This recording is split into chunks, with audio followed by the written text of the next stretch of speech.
Space Marine 2 launched a test server on PC a few days ago, and this is my favorite update they've done so far. Having a test server was a good move from the devs, because games like this and Helldivers, these co-op role-based horde shooters, it just takes one bad patch and then the game is no longer fun for the next couple of months, and they've, done that twice so far. So letting us test out the new changes and give feedback before they change the main game is a great idea. So I'm going to start with the new map, Exfiltration. It's on a desert mining planet, and I like this better than the last two PvE maps they added. I don't know, maybe it's just me, I don't find fighting the Chaos Marines fun at all. If all the maps were just full of Tyranids, I'll take it. So yeah, with this one, there's open areas that have you evading an enemy in the sand, kind of like those dune worms, while Tyranid hordes just kind of spawn everywhere. And you can run from platform to platform so you're safe, or you can just keep running and dodging it. I love the layout of the map. It's a nice mix of open areas and claustrophobic hallways, and the objectives are fun. There's a section that has you closing bug holes like in Helldivers with explosives to stop the enemies from spawning, and then carrying batteries to generators and capturing areas. There's a good mix of objective types rather than just kill waves and waves of enemies while progressing forward or just waiting for a bar to fill up. And I think this is a lot more fun.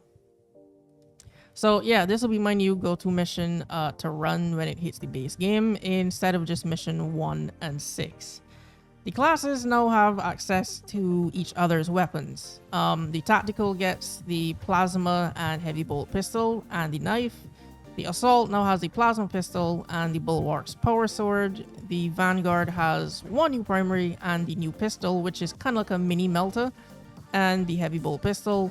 The Bulwark only gets the heavy bolt pistol, unfortunately, and the sniper got one new primary, the heavy bolt pistol, and the new shotgun pistol. And finally, the heavy, he got the heavy bolt rifle that the tactical has, the heavy bolt pistol, and the new shotgun pistol.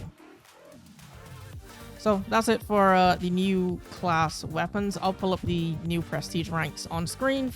So how it works is there's 7 perks total, and you select up to 4, and it'll cost 900 to reset, and you just pick different ones.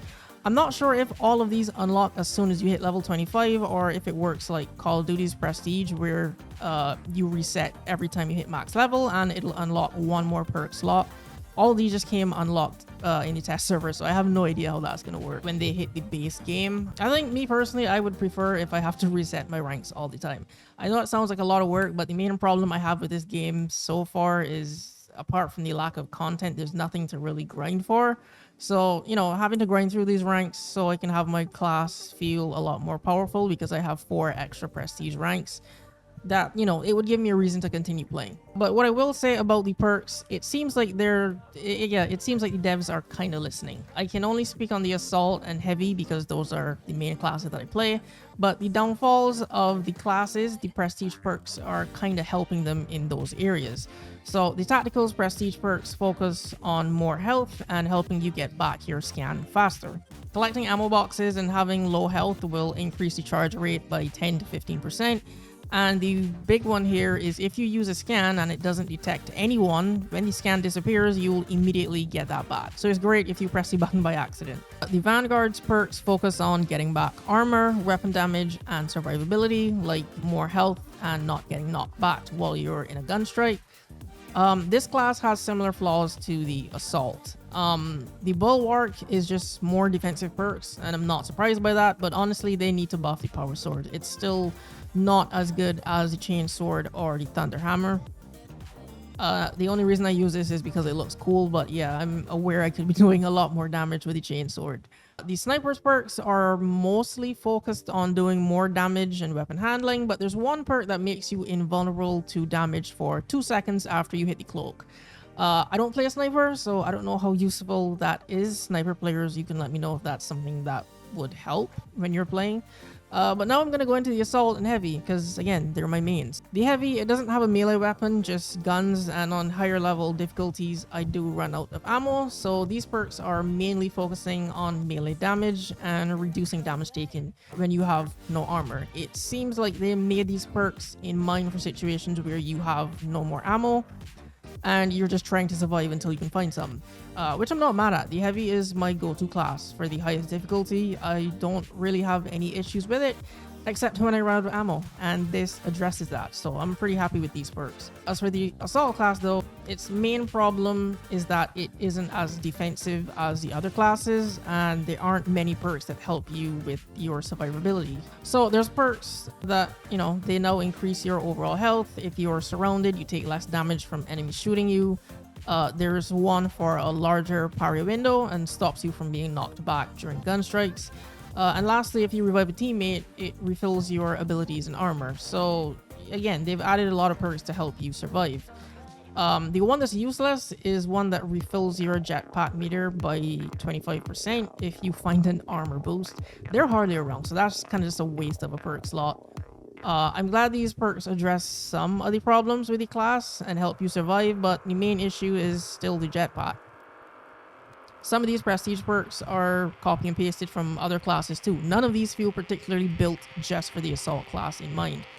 This is the most mobile class in the game, and they're keeping it grounded. 2 charges isn't enough. It feels like me and every other assault main just been begging for this since the game launched. Also, there's 3 perks focusing on using the jetpack to perfect dodge, and it'll refund you a charge if you get it done, and some extra damage for a few seconds. I know it's supposed to be like a risk and reward type of scenario, but why would I use a jetpack to dodge, and if I mess up, I'm down 1 charge and I still got hit? I can just use a regular dodge because it isn't worth that risk to me. I save my charges for that ground attack. So yeah, we should have 3 charges that refill kind of quickly, like in the campaign. And if they really want that perfect dodge build to work, jetpack dodges shouldn't cost an entire bar. Maybe use up a quarter of the meter or something like that. Also, it's just not intuitive having one button do both of those actions. Sometimes I'll press it to go high and do my ground slam attack, but then the jetpack dodge will come out. So I think our regular dodge should just be the jetpack dodge. You know, short press is that short jump that you do, and a long press will be that longer dodge. I don't know if that will be easy to put in, but at this point I will take that over what they're doing right now. This class we should get to be more mobile, but have less ways to get back armor. You know, unlike the other classes. It seems like a fair trade-off, but at the moment we only have the part where we have less ways to get back armor. Right now the heavy does the same job as the assault, which is crowd control with the melter, and it's much better at it. Plus it's a support class and helps the team. So I only main the assault because it's fun to play, but again, I wish they would make the mobility class feel mobile and evasive, and just have more perks geared towards recharging the jetpack. There's also an ultimate perk where we do damage on liftoff to everyone around us. That should be a passive. That should just be on by default. That shouldn't even be a perk that you have to turn on. It's still a little confusing to me how this class feels good in the campaign and PvP, but not PvE. But yeah, that's everything from the test server at the moment. Oh, also you can change the color of cloth, so that's pretty cool. But yeah, that's all I got. I don't do content for this game because, well, they hardly drop content. So I'm kind of jealous of the Helldivers game because of the content that it gets so often and so fast. But yeah, I think this is a good update. It's not perfect, but it's definitely a step in the right direction with the weapons being shared between classes. It feels less restrictive. You know, I get my dream loadout of the Thunder Hammer and the plasma pistol that I use on the heavy, and the prestige perks are a welcome addition. Not all of them are useful, but most of them are, so I'm happy for that. And the new stage is really fun to play, so I can't wait to run it with actual high-level randoms that know what they're doing, because I can't seem to find anyone when I'm actually making the test server. The AI is definitely improved, but you know, it can't compare to playing with actual people. So if you play the test server, let me know what you think about it. Let me know what you think about the perk changes and all of the new stuff added. Thanks for watching, and I'll see you in the next video.